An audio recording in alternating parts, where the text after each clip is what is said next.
Em thì có hình mẫu lý tưởng là chị My Du. Tại vì ở trước em đi học á, đi ngang qua thấy chị ở ngoài công viên, thấy chị cười á, tự nhiên trong đầu em luôn. Trời, Dạ, giống như cái nụ cười mà tỏa sáng á. nụ cười tỏa sáng. Dạ. Nhìn cô kia cười coi có được không? Nhìn xong không ý kiến cái coi gì được luôn. Nhà trai đưa ra cái yêu cầu đó thì nhà gái cảm giác mình đáp ứng được khoảng bao nhiêu phần trăm? 80%. 80%. Anh thấy em này rất là giống với My Du. Dạ, cảm ơn Dạ, anh. như là nụ cười á.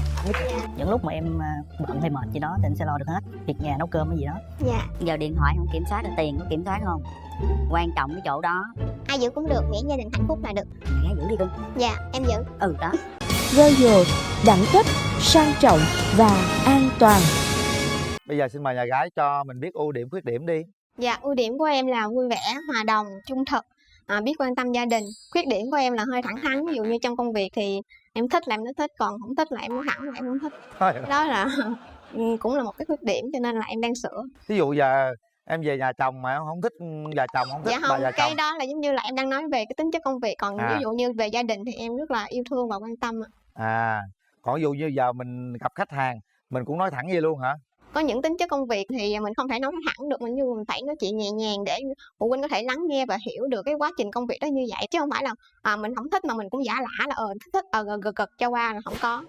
Thực ra cái đó cũng không phải là khuyết điểm đâu, nhưng mà có điều là mình phải lựa lời cái thời điểm để mà mình nói á, thì nó sẽ chan hòa hơn. Dạ. Cô gái của chúng tôi rất là dễ thương nha mọi người ơi. Mời nhà trai, ưu điểm khuyết điểm của mình là gì? Dạ, ưu điểm của em thì là hay quan tâm đến mọi người. Dạ, luôn luôn lắng nghe và chia sẻ.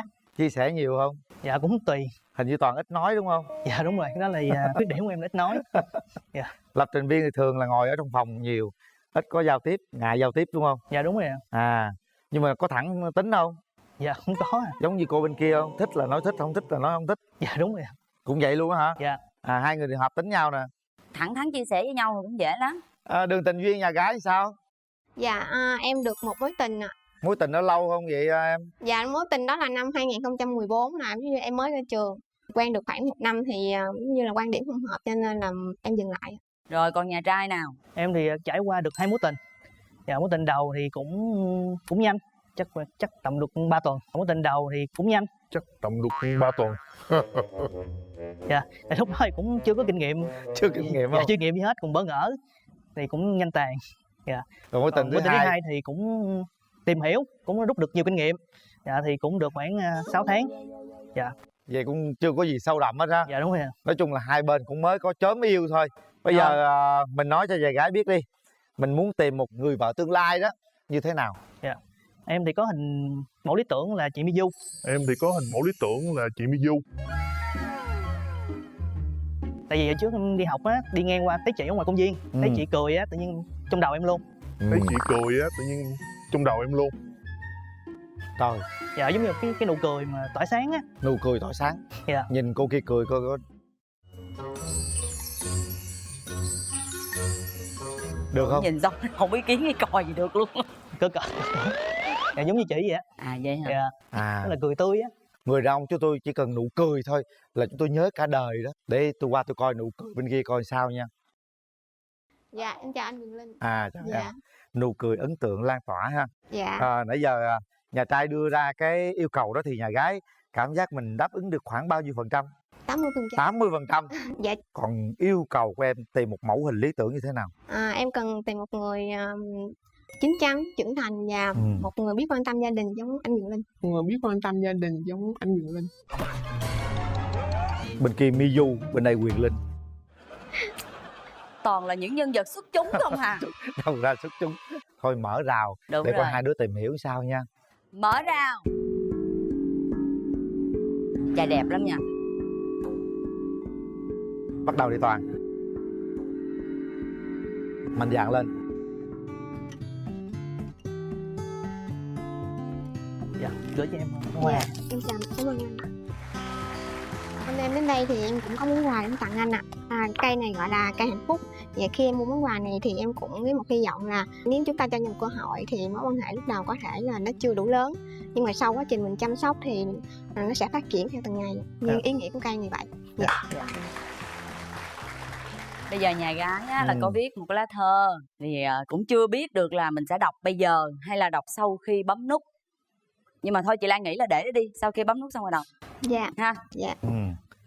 Nhà trai cũng có thư nữa hả? Dạ không có à. Trời ơi, hai bạn này Dạ. hay mình đọc xong mình bấm nút luôn được không?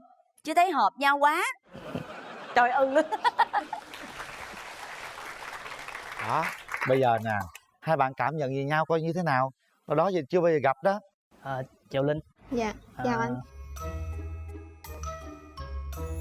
Anh thấy em này rất là giống với Miu. Dạ, cảm ơn anh. Nhưng là nụ cười á. Dạ. Thì em thấy anh như thế nào? Dạ, em thấy anh Quyền Linh. rất là giống chú Quyền Linh. Nó đẹp Em- trai hơn tôi đó. Dạ, cũng thấy rất là hợp. Dạ. Quan điểm của anh về tình yêu và hôn nhân như thế Quan nào? điểm của anh về tình yêu á thì hai bên là phải tôn trọng nhau, Dạ. rồi thấu hiểu nhau, Dạ. tin tưởng lẫn nhau nữa. Dạ. Về quan điểm của em thì trong một mối quan hệ thì quan trọng nhất là phải chung thủy. Mình phải biết quan tâm và chia sẻ lẫn nhau, và cái việc quan tâm và chia sẻ này là phải xuất phát từ cả hai thì cái mối quan hệ nó mới bền vững được. Đúng rồi. Hẹn hò sao đó? Tuần mấy lần gì mình bàn trước đi Toàn. Em làm giáo viên đúng không ạ? Dạ, em Dạ. giáo viên. Thì thời gian nào mình phù hợp để mình hẹn hò không ạ? Em làm giáo viên thì em sẽ đi dạy từ sáng đến chiều ở trong trường, thì khoảng em sẽ rảnh vào cái khoảng thời gian vào buổi tối. Buổi tối. Dạ, hoặc thứ bảy chủ nhật. Dạ. Thì đó là tùy vào sắp xếp công việc của anh, thì có thể chắc có anh có thể là bận hơn em. Ví dụ như anh rảnh thời gian nào thì mình cứ sắp xếp công việc với nhau là thuận lợi cho cả hai là được. Hai đứa về có kiểm soát điện thoại với nhau không, nói luôn đi. Anh thì theo kiểu như là tự do, nên ai Dạ. cũng có một cái khoảng tự do của mình, Đúng nên là rồi. không có kiểm soát được. Giống như nãy em nói là trong một mối quan hệ quan trọng nhất là sự chung thủy. Chung thủy thì mình sẽ tin tưởng lẫn nhau chứ không cần kiểm soát. Những khi em kiểm soát thì anh muốn em cũng không làm được gì được. Dạ. Dạ. Giờ điện thoại không kiểm soát, rồi tiền có kiểm soát không? Quan trọng cái chỗ đó. Ai giữ cũng được, miễn gia đình hạnh phúc là được. Dạ. Mình giữ đi, mình giữ đi, mình giữ. Nhà gái giữ, nhà gái giữ đi cưng. Dạ, em giữ. Đó. Giờ nhà trai đồng ý không? Dạ. Nếu mình lấy về á thì sẽ có một khoản chung, mỗi người có một khoản riêng nữa. Khoản riêng là cỡ nhiêu? Ví dụ giờ em làm lương tháng 10 triệu thì Dạ. khoản chung nhiêu, khoản riêng nhiêu? Dạ, khoản riêng thì chắc tầm 1-2 triệu thôi. 500 thôi. Trời ơi, ít vậy mà Dạ, kéo thì bởi. cái đó để dành để mình tổ chức những cái đặc biệt nữa. Đúng rồi, nó nói đúng á, giờ tụi trẻ nó hay lắm. Thôi. Nó có một cái tài khoản chung á, thí dụ làm lương 10 triệu á, bỏ vô tài khoản chung là 7 triệu, rồi 3 triệu bỏ túi. Nhiều quá. Vợ chồng nhau keo á. Keo cho gia đình. 30 keo được cho không Linh? Dạ được. Được, thấy chưa? Cái đó là tôi thấy được rồi. Tiến tới đây. Dạ. Đó, hai gia đình coi nhìn hai đứa nó hợp không? Hai đứa nhìn thẳng với nhau đi. Nếu như mình lấy nhau đó, mình sẽ làm gì trong gia đình? Mình đưa ra một bức tranh thử xem. Những lúc mà em bận hay mệt gì đó thì anh sẽ lo được hết. Việc nhà, nấu cơm hay gì đó. Dạ, nếu như mình đã thành gia đình nhỏ của nhau á, thì tất nhiên em sẽ quan tâm và chia sẻ những lúc anh mệt mỏi, chứ không phải là mình cáu gắt và hay mình cằn nhằn. Để khi mà mình về nhà thì mình sẽ là một cái mái ấm. Dạ. Đối với gia đình nhà chồng, đối với gia đình nhà vợ thì mình sẽ quan tâm thế nào? Trao đổi nhau đi. Cái chuyện này nó cũng nhạy cảm, mai mốt về sao em lo gia đình em hoài vậy, rồi sao anh lo gia đình anh hoài vậy, là cũng mệt mỏi lắm đó. Trao đổi trước đi hai đứa. Em là chị thứ mấy gia đình? Dạ, em chị hai. Chị hai. Dạ. Anh thì út trong gia đình, nên là cũng phải chăm sóc cho ba mẹ. Dạ. Em có làm dâu được không? Dạ được ạ. Cái việc mà làm dâu thì không vấn đề, tại vì em nghĩ là mẹ nào thì cũng là mẹ, hoặc là gia đình hai bên đều như nhau. Nhưng em có chia sẻ là em rất là yêu thương gia đình của mình, và cứ nghĩa là gia đình thì gia đình nào cũng vậy, mình cũng sẽ yêu thương bằng tất cả tấm lòng. Hôm nay Linh và Toàn đã có dịp trao đổi với nhau, đã có duyên để gặp nhau. Chúng ta đang đối diện với hàng triệu người đang theo dõi chương trình, đứng trước mặt ba mẹ của hai bên. Mình đưa ra quyết định phải chính xác. Khi ta đưa ra quyết định, chúng ta phải có trách nhiệm với quyết định của mình. Ở đây không phải là bấm nút rồi uống cà phê rồi thôi. Mở những chiếc ghế của các bạn, bây giờ đã có rất nhiều người đã an bề gia thất rồi. Chính cái nút bấm đó đã có biết bao nhiêu tiếng khóc trẻ thơ đã chào đời rồi. Chuẩn bị. 1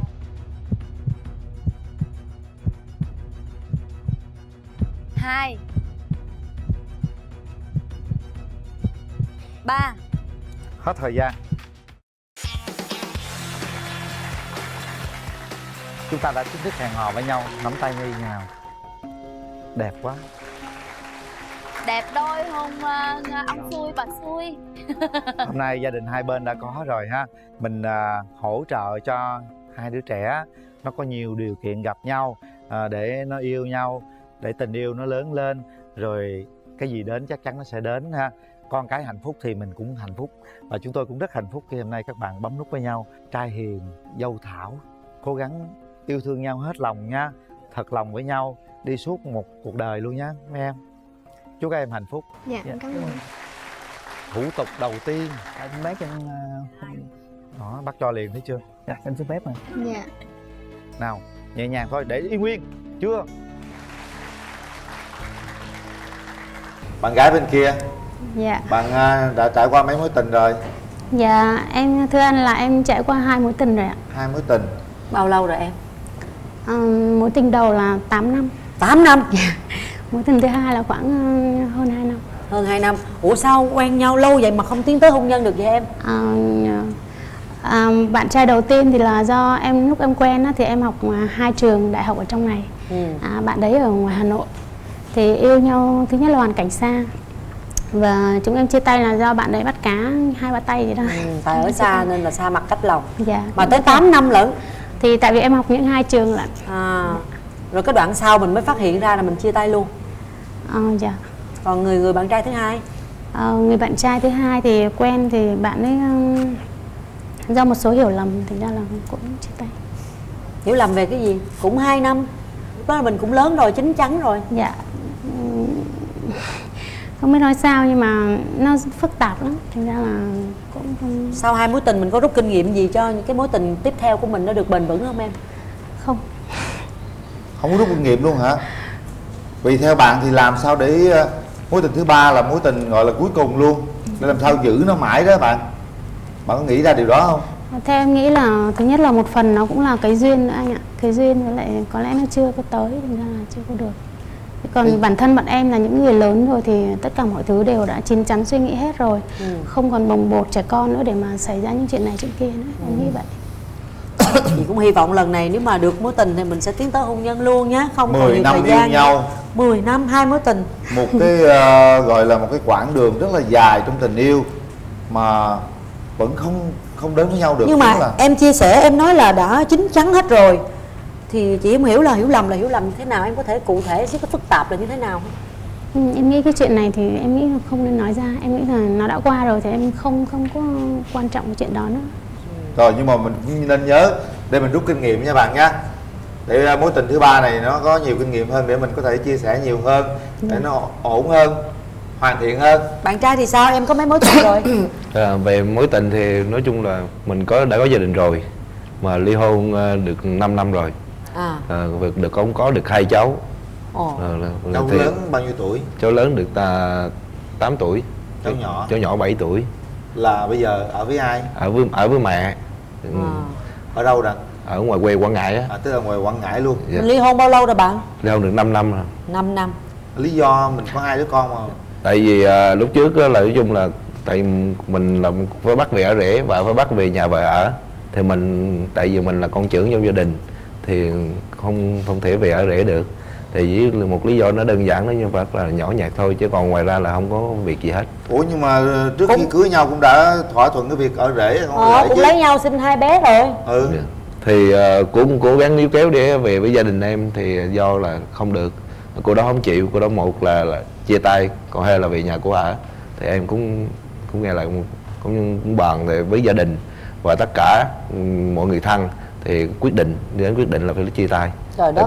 Mà chia tay này cô đó cũng tự đưa đơn ly hôn với em, cũng đưa, tại vì em không muốn chia tay, tại mình có con rồi mà. Cho nên là mình cũng muốn chia tay vậy.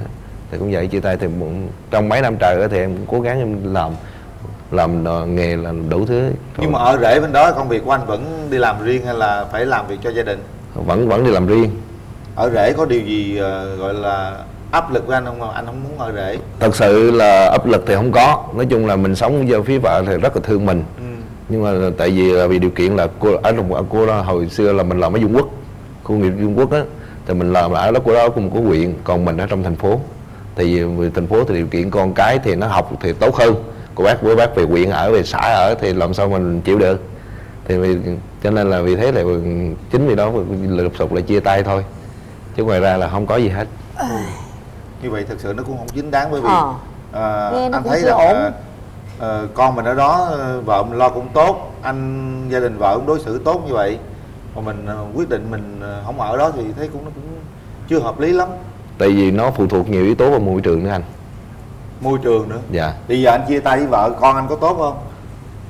Con vẫn sống thì cũng vẫn sống thôi, nhưng mà cái môi trường của em ở thành phố, đi như ở thành phố phải tốt hơn ở thôn quê rồi. Ở quê một cái huyện nghèo mà làm sao mà ở bằng thành phố được. Ví dụ Thế rõ ràng, hỏi là bây giờ mình thôi. chia tay rồi thì hai con của bạn vẫn đang ở quê đúng không? Đúng Bạn rồi. ở quê. Thì đó. Nhưng mà ý anh muốn là bắt vợ phải cho con về thành phố ở để phát triển tốt hơn. Dạ. Vâng. Nhưng cuối cùng anh chia tay cũng không được gì cả, con vẫn ở quê.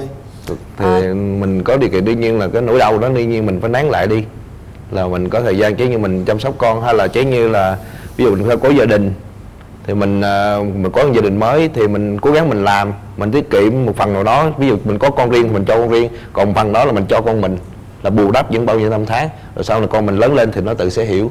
Thì mình cái nhà hàng mình cũng đi bay về để thăm con vậy thôi, không đi bay về mỗi lần nhớ là về thăm. Hiện tại vợ cũ của bạn đã có gia đình mới chưa?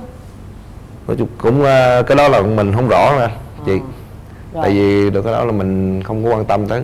Rồi. Mình bỏ qua đi, mình muốn nói hỏi về để hiểu nhau hơn thôi. Dạ. Rồi bây giờ chúng ta sẽ bắt đầu gọi là một cái trang sử mới cho riêng mình ha.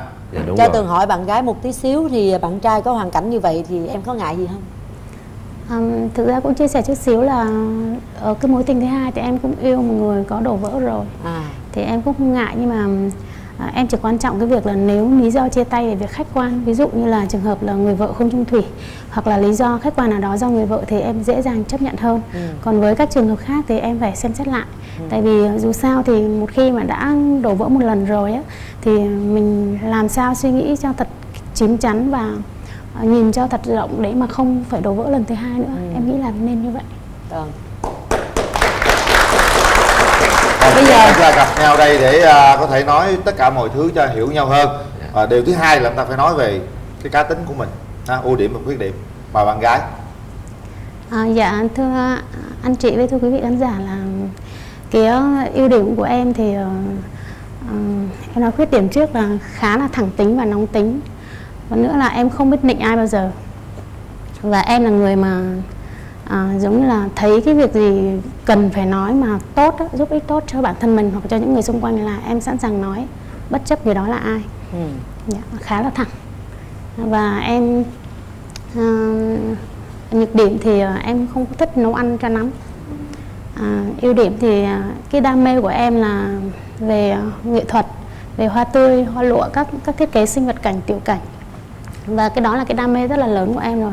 Cho nên là bình thường những công việc đó, khi mà em làm để tâm cho công việc đó thì cái đó là số 1, các việc khác mới là số 2. Có nghĩa là khi đã bắt tay vô cái công việc đó rồi là không có bận tâm xung quanh. Dạ. Với lại nữa là em là người khá là nhiệt tình, trung thủy và trung trực. Bất kể từ các công ty lớn nhỏ từ xuyên làm, không bao giờ em không thích sự gian dối, rất ghét gian dối và giả tạo. Em không chịu được cái đó. Rồi, cảm ơn em. Bạn trai, ưu điểm khuyết điểm của bạn thì như thế nào? Về ưu điểm á, nói chung là mình cũng thích là cũng chịu là một người chịu khó, ham học hỏi, ham làm. Nói chung là không ngại về cái chuyện về thời gian, quan trọng mình làm xong được việc là xong. Rồi trong buôn bán việc của mình cũng vậy. Còn tất cả mọi việc cái gì cũng biết làm. Nhưng mà cái nhược điểm là hơi nóng tính, ngủ nhiều khi đi nhậu về ngủ cũng hay ngái, cho nên nói trước cho bạn nữ thì cái đoạn đó không có thể, nếu là thông cảm. Rồi cái gì nói trước về dễ hiểu hơn ha. Dạ. Ráng hiểu sao đi là được. Bây giờ anh muốn tìm một nửa yêu thương của mình là đối tượng như thế nào? Dạ, đối tượng của em á, em không cần gì người phụ nữ gì cao sang hết, nó đơn giản thôi.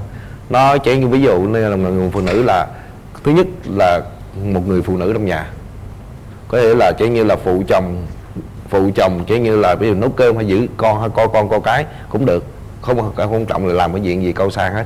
Nói chung là biết thương, biết chia sẻ, chỉ như là lúc vui buồn lẫn nhau, chỉ như lúc mình bực mình có vợ nó xoa thì cũng ok, cái lúc vợ bực mình thì có mình xoa ok, nó phải hiểu quan điểm lẫn nhau thì mới thành tồn tại trong một hạnh phúc, trong một cái gia đình. Còn mình không rất gắt nhất người phụ nữ. Thứ nhất là nhiều chuyện, hay không là nhiều chuyện là mình rất gắt. Và thứ nhất, thứ hai là người phụ nữ là phải thực sự chăm lo về gia đình mới là quan trọng. Rồi. Còn ngoài ra mình không cần yêu cầu gì phải làm cái gì hết. Có chuyện gì mình nuôi cũng cả đời cũng được, không sao. Rồi, bạn gái. Em muốn tìm một người bạn trai như thế nào, người chồng tương lai như thế nào? Tính cách của em thì có lẽ khá đối lập với anh đấy. Em rất là tự do, phóng khoáng. Nhưng mà em là một con người là nửa truyền thống và nửa hiện đại. Tức là em thấy trong cuộc sống mình đó chị, thì cái gì đẹp là mình cần phải giữ gìn và phát triển. Ví dụ như là tính cách truyền thống là mình phải nghiêm túc trong tất cả các mối quan hệ, chung thủy. Và hiện đại thì mình có cái tư duy mở một chút, không khép nét trong khuôn khổ của một gia đình. Và em thì em thích quen những người bạn trai mà có tư duy mở một chút xíu, không gia trưởng, tư duy mở và có thái độ tích cực trong cuộc sống. Chỉ đơn giản vậy thôi. Về ngoại hình em có mong muốn mẫu người bạn trai như thế nào không? Em cũng chưa bao giờ đặt ra một cái tiêu chuẩn nào về ngoại hình hết. Nhưng mà em cũng không thích hỏi. Không thích hỏi. Dạ. Anh Linh là anh không có thích ai mà nói mấy câu đó hết trơn. Không, nhưng mà anh Ninh đẹp mà. Đâu có ý là anh không thắc mắc tại sao mà phụ nữ lại không thích người đàn ông hói mà. Với lại người đàn ông mà tóc dài mà cứ vuốt keo bóng bóng, em nhìn mấy cái đó em không có ưa. Để chị coi bên này có vuốt keo gì không. Mấy người hói thông minh lắm nha em, thông báo cho em như vậy. Yên tâm nhé, không hói, không có vuốt tóc bóng bóng. Bây giờ nếu như được thì khi nào bạn có thể tiến tới hôn nhân được? Thì coi ngày lành tháng tốt và tiến thôi. Chắc là mọi thứ đã chuẩn bị hết rồi đúng không? Đúng rồi, cũng lâu quá rồi. Lâu quá rồi. 5 năm rồi. Đúng Tại không? vì không biết, mình rất là cảm ơn chương trình này. Đáng lẽ trước á, là 15 tháng 6 là mình được ngồi đây rồi. Nhưng mà vì lý do bạn nữ bị một tai nạn gì nhỏ nhỏ đó, mình chưa gặp. Nhưng mà mình cũng lúc đầu mình nghe mình tin cũng sửng sốt. Thì hôm nay là ngày mai là ghi hình, nghe tin là rất buồn. Nhưng mà mình tự tin là mình hy vọng là mình sẽ có duyên được ngồi đây một lần nữa, được gặp một cái người mà bị tai nạn hôm đó. Nó thực sự là như vậy, trong lòng mình nó muốn là như vậy. Không biết là người phụ nữ mình đang ngồi đây có phải là người hôm trước hay không? Hỏi xem. Bạn có phải là cái người Dạ, hôm trước dạ, không? dạ. Bạn bị gì vậy? Em bị té. Té. Rồi. Rồi, cảm Thì ơn chính bạn. xác rồi. Chính xác là cô ấy nha. Đây là cái duyên rồi đó. Nhưng mà bạn nữ có chia sẻ một xíu là không thích làm việc nhà lắm, thì bạn có e ngại gì không? Thì nói chung là trong cuộc sống gia đình mà không cần phải chế nhau lòng về việc nhà lớn, nhưng mà có thể đôi khi là cái đó em có thể lấy được. Có thể là chia nhau ra làm. Ví dụ mình phụ chế như vợ bận thì mình làm, mình vẫn đồng điều. Xã hội bây giờ vẫn công bằng, nam nữ không cần gì nữa. Dạ. Bây giờ mình lấy nhau là mình lập nghiệp ở trong này luôn đúng không? Ở trong này em ở được cũng lâu rồi. Ở trong này lâu rồi. Vâng. Có cái điều gì mà bạn đặc biệt không thích ở một người bạn gái, người vợ tương lai của mình không? Thì cái vợ tương lai của em là nói nhiều và hay khinh người là em ghét nhất. Khinh người. Dạ. Thì bây giờ cho dù mình như thế nào gặp ai mình cũng chào. Rồi mình bà con thì họ hàng là mình đi đâu mình cũng phải chào, nó là hoàng lịch sự. Còn ai gặp mình là em thích. Các bạn nghĩ sau này nếu mà kết hôn thì hai vợ chồng ai sẽ là người quản lý tài chính? Tài chính thì cái đó chuyện vợ chồng thì có thể của em giao cho cũng được, không sao. Có chuyện vợ chồng mà của chồng công vợ gì đó. Rồi, cảm ơn bạn. Anh ấy rất Dạ, là được, nhưng mà về ngoại hình thì rất là chuẩn. Còn không biết tính cách thì tùy em tìm hiểu. Cảm ơn chị. Rồi, chào em gái. Em chào anh. Nãy giờ em nghe anh nói như vậy, em cảm nhận người đàn ông nó như thế nào? Thực ra thì em cảm thấy anh này hơi khó tính. Với lại nữa là em, tức là cái cuộc sống bây giờ văn minh hiện đại rồi, em thấy anh để cho chị nuôi 2 đứa con thì em thấy cũng hơi lạ. Em chỉ thắc mắc một chút xíu đó thôi. Tại vì mình là người đàn ông thì ít ra mình phải gắn một phần cái trách nhiệm. Cái đó em chưa có hiểu lắm, chắc để sau này tìm hiểu sau. Chắc có lẽ anh cũng có gửi tiền về lo cho 2 đứa nhỏ, có không anh? Có chị. Vì thường con mà còn nhỏ thì thường thì sẽ theo mẹ, vì mẹ sẽ chăm sóc tốt hơn. Dạ, thế thì thiệt thòi cho 2 đứa quá. Điều này cũng đúng, nhưng mà chắc có lẽ anh cũng quan tâm đó. Nhưng mà anh không có nói thôi. Chút xíu hai người sẽ nói chuyện với nhau rõ hơn ha. Chúng ta có 2 phút để trò chuyện cùng nhau. Theo em đó thì cái quan điểm của anh đã nói hết rồi, nói sự thật hết rồi. Thì theo em thì em sẽ nhìn nhận quan điểm của anh như thế nào? Thực ra trong cái buổi đầu này thì mình cũng chưa thể biết nhau hết được. Lẽ phải có thời gian dài mình tìm hiểu nhiều hơn thì mới biết được. Em thì chưa có nhận xét gì hết. Thì theo về quan điểm của anh thì anh thấy em là một người phụ nữ, nó không phải như phụ nữ nhưng mà khác, nó khác cho một phụ nữ, rất một phụ nữ chững chạc và có cái tính mạnh mẽ, nhưng mà nó thiếu một xíu là em cũng phải có một phụ nữ là gia đình một tí xíu là được quá đẹp. Vì cho nên là vậy thì trong cuộc gặp hôm nay thì nó là chúng ta có duyên, thực sự có duyên với được gặp hôm nay thì nhưng mà anh mong rằng sau buổi hôm nay và sẽ ngày tiếp theo thì chúng ta mong rằng cái chữ nợ nó sẽ đi đến với chúng ta. Em cũng hy vọng vậy. Nếu hẹn hò chúng ta sẽ hẹn như thế nào? Nếu đồng ý bấm nút hẹn hò thì mình sẽ hẹn như thế nào? Hiện tại thì em cũng chia sẻ chút xíu là công việc của em nó rất là bận. Cái lý do ngày hôm nay em tới đây là bởi vì nó cũng một phần là do tính chất công việc nữa. Em làm trước đây thì em làm quản lý điều hành nhà hàng Nhật, rồi bây giờ em quản lý doanh nghiệp khác nữa, thì công việc cái ngành dịch vụ của em, quán cà phê nó bao giờ nó cũng tới 10-11 giờ, tức là thời gian để mà dành cho yêu đương hẹn hò thì nó rất là ít. Em khá là, với lại hơn nữa em đang theo đuổi cái đam mê của mình, em mở cái doanh nghiệp như vậy thì em phải dốc hết tâm hết sức vào đó. Nhưng mà anh đòi hỏi một cái người phụ nữ mà truyền thống về gia đình thì em không có cái điều đó. Em nói rồi, em là người phụ nữ nửa hiện đại và nửa truyền thống. Tức là nếu như chẳng hạn bây giờ người chồng có thể san sẻ cùng cái công việc gia đình thì em đồng ý. Nhưng mà nếu mà bảo em chỉ ở nhà ăn không hay không thì em không làm được cái chuyện đó. Không, về cái quan điểm của anh á, anh muốn nói ở đây để cho em hiểu hơn một tí. Là cái việc chị phụ nữ là phụ nữ trong gia đình. Trong tỷ phú người Trung Quốc, ông Jack Ma đã nói thà tôi bắt đi 100 triệu tôi không cho vợ tôi làm, có thể tôi làm 10 đồng, có thể vợ tôi quán xuyến nhà con. Tại vì nếu mà ông vợ chồng đi cùng làm hết thì cái như là mất tất cả. Con cái người ta không ai quản lý con cái thì người ta mất tất, đó là mất tất cả. Đó thì cái như ví dụ cái như chúng ta có thể nhún nhường thêm một tí. Ở đây anh nói nhún nhường là sao? Là chúng ta có thể là cắt bớt một chút thời gian dành cho riêng một gia đình thì nó tốt hơn, thì em có đầy đủ và tất cả. Dạ, tức là ý em nói là cái chuyện gia đình nó còn xa nữa. Hiện tại là bây giờ em muốn nói là cái thời gian mà để tìm hiểu nhau á, thì nó là như thế. Còn khi mà mình đã có gia đình, một khi em đã nói cái câu là em đang thắc mắc là tại sao anh có 2 người con mà anh không chăm nom một người, thì anh thì hiểu rằng là cái tính của em là cũng quan tâm đến gia đình rồi. Em có rất là tâm đắc một câu nói của anh rể em, có nói câu là trong một gia đình mà không có một bữa cơm chung với nhau thì nó không còn là một gia đình nữa. Thì cái chuyện đó thì nó phụ thuộc vào cái sự sắp xếp thôi. Em nghĩ là vậy. Anh sẽ trả lời luôn cho em tại đây. Tại vì sao là em tại sao là em nói là cái tại sao không chọn hai đứa? Tại vì cái tình thương á, hai anh em với nhau. Tại vì con anh cũng đau lắm chứ. Nhưng mà không, nhưng mà anh phải dành cái chuyện đó để sau đi anh. Để cho em giải thích em hiểu, để em chập đến mất chuông nha. Bạn trai đang rất là nghiêm túc và muốn chia sẻ, tại vì em đang có cái thắc mắc mà không hiểu sao ảnh lại không chăm sóc 2 đứa con, thì ảnh cũng muốn chia sẻ để em hiểu. Ít phút ở đây nó không đủ để chúng ta trò chuyện hết, nhưng mà nó cũng phải giải quyết được những cái mấu chốt quan trọng để chúng ta quyết định. Thì thấy bạn trai là cũng đang rất là nghiêm túc và muốn chia sẻ với em những cái thông tin như vậy. Em còn thắc mắc gì nữa không? Mình cứ trao đổi với nhau đi. Chắc không. Thắc mắc chắc để sau này người đối diện. Em ạ. Mỗi người cảm nhận về người đối diện. Em chưa cảm nhận được gì anh. Chưa nhận được gì. Còn bạn trai thì em thì quan điểm của em công nhận là người phụ nữ này đúng là người phụ nữ mà em tìm gặp. Dạ em cảm ơn anh. Cho nên là nhiều khi có run lên đây run quá không biết nói gì hơn nữa, nhưng mà có thể là hai người sẽ gặp nhau nói chuyện thì có thể là nhiều hơn nữa. Dạ. Rồi. 1 2 3. Hết thời gian.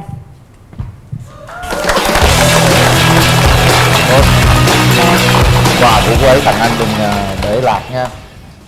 Đâu quà của đây. Thấy không? Những món quà đó nó rất là có giá trị, nó là một kỷ niệm không bao giờ quên với những ngày chúng ta, giây phút chúng ta lên sân khấu này. Đây là những chiếc vé xem phim của hệ thống cùng rạp Cinebox 212 Lý Chiến Thắng. Hai bạn có thể đi xem phim với một không gian thật lãng mạn ở phòng quay xem phim để hiểu nhau nhiều hơn. Nào. Hai bạn nắm tay nhau đi đã. Bạn nữ cảm thấy như thế nào? Tại vì tôi thấy bạn vẫn còn một chút xíu suy tư đúng không? Dạ đúng. Tại vì có một vài điểm mà em thấy nó không hợp lắm. Nhưng mà em nghĩ là ở trên đây là một chương trình nghiêm túc và em cũng thấy cái tình cảm của anh rất là nồng nhiệt, thì em nghĩ là chúng mình nên mở cho nhau một cơ hội để tìm hiểu kỹ hơn. Chính xác. Và hy vọng là hai bạn sẽ trải qua một quá trình tìm hiểu, mình đã chín chắn, mình lớn hết rồi và quyết định. Chúc hai bạn sẽ sớm báo tin vui cho chúng tôi. Dạ, em cảm ơn chị. Rồi.